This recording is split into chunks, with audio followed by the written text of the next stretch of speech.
Have you ever eaten something really delicious, only to be left with that thought, oh, I shouldn't have eaten that?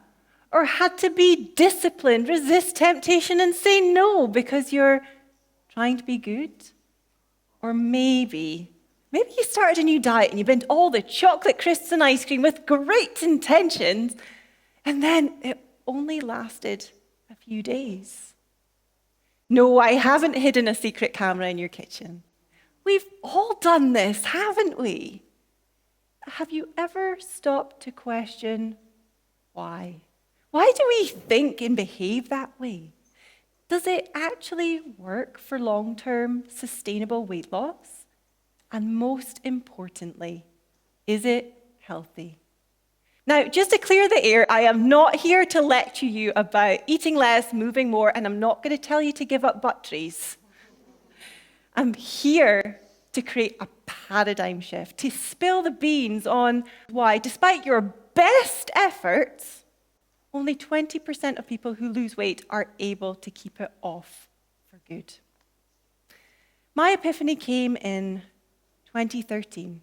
Back then, I struggled hugely with my self-confidence, and I was using medication to manage my nerves.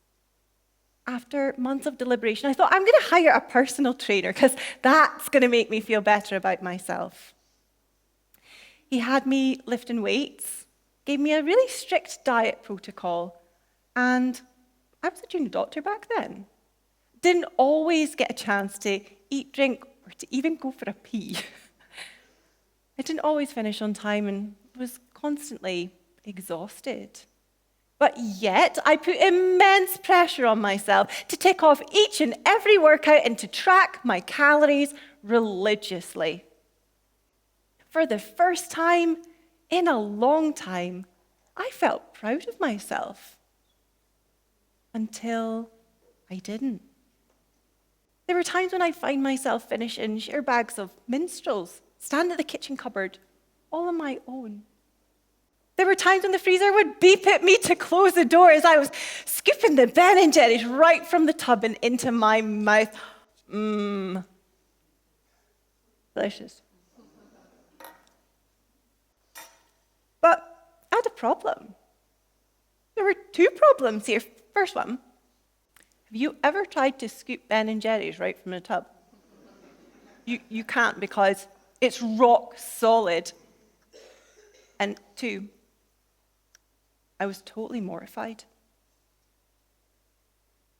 I was scared. Because this was out of control. And the harder I tried, the worse it got. I was scared that this could escalate into a full-blown binge eating disorder. And then one day I realized this only ever seemed to happen after like a really excruciatingly long and stressful day at work. Maybe these intense cravings were trying to tell me something. You know when you're driving along in your car and then ping, your fuel light goes on. Oh, I was stressed. I was totally exhausted. I'd been pushing myself to the limits. And it was my fuel tank that was empty. And here's the thing, over humanity's evolution, our external environment has changed. But our human bodies, they haven't. What's the difference between being chased by a hungry lion and being chased by your boss for an ultra-critical deadline at work? Well, actually, to your brain, there isn't one. All your brain knows is that there is a threat, and to prepare for that threat, your body releases chemicals which cause you to crave sugar. Because in caveman days, that sugar was required as fuel to run from the lion. And in today's world, we have a plethora of ultra-decadent treats readily available. You saw them at break time. Yet, we're not running anywhere. I had to fix this. I was desperate to fix this. So I signed up for courses and diplomas in nutrition, sleep, stress, exercise, health psychology. But it's crazy. These pillars of health had hardly been touched on at medical school. I had to become my own guinea pig. So instead of labeling foods as good and bad, I decided all foods were allowed as part of a healthy, balanced diet, in moderation. I exercised for pleasure rather than to burn calories. I focused on getting a full night's sleep, read every book I could find on stress, and I introduced walking, mindfulness, gratitude, and other ways to really recharge and take care of myself. It sounds really simple, doesn't it? Actually, it took me years to be consistent. But finally I did it. I bent the rules I'd learned of restrictive eating, and I had chosen to nourish myself instead. My self-confidence skyrocketed. The anxiety melted away. The comfort eating stopped. And then in 2019, I hung up this thing, my stethoscope, for the last time. I had trained for 10 years to become a GP. 10 years, but I was frustrated. Frustrated at the system, frustrated at the unhealthy culture, frustrated because I wanted to help my patients get better and treat the root cause, not just hand out pills. These things I'd learned about health, they completely changed my life. And I knew it could change the lives of others too. But if my granny asks, yes, I'm still a doctor. But now I choose to support women across the globe with finding the balance in life, putting their health first, losing weight sustainably. Women like Helen, who now in her 40s had been dieting on and off her entire adult life. And despite her best efforts, she was at her heaviest ever weight. But it wasn't just about weight. The truth is, actually, it's never just about weight. Helen was craving the energy to be present with her family, the confidence to speak up and work. She wanted to be around to see her kids grow up. Helen was exhausted.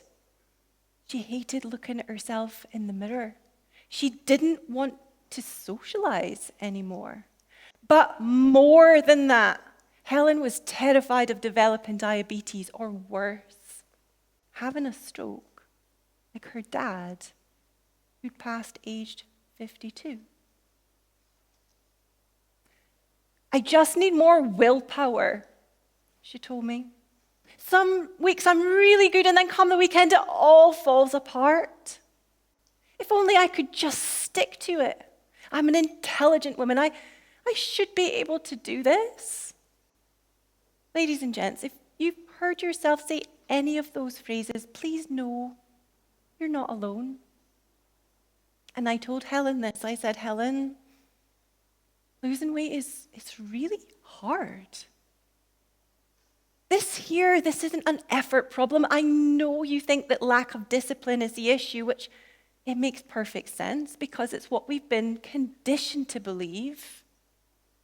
But cutting carbs and counting calories without addressing sleep and stress and how we feel, it doesn't work for anyone in the long term. So instead of a transactional approach to weight loss, eat X calories and you'll lose Y weight, I helped Helen look at a holistic approach to getting healthy instead. Helen's lost 3 stone and she's kept it off. She has all-day natural energy, the confidence to speak up and work, but most importantly for Helen, she's a role model mum she always wanted to be. You see, the truth is, ladies and gents, it isn't us who are at fault. The diet industry has been feeding you a lie. We've been conditioned to believe that weight loss is as simple as eat less and move more. and the diet industry, valued at $470 billion globally and growing, has us focusing on the wrong things, leading us to think that we're at fault for not having enough discipline. But I believe that weight, it's a red herring. A red herring is used in literacy as a device we use to distract the reader from important information, send them down the wrong path, leads them to draw false conclusions. So instead of weight, could we focus on health instead? Health isn't how you look or what you weigh.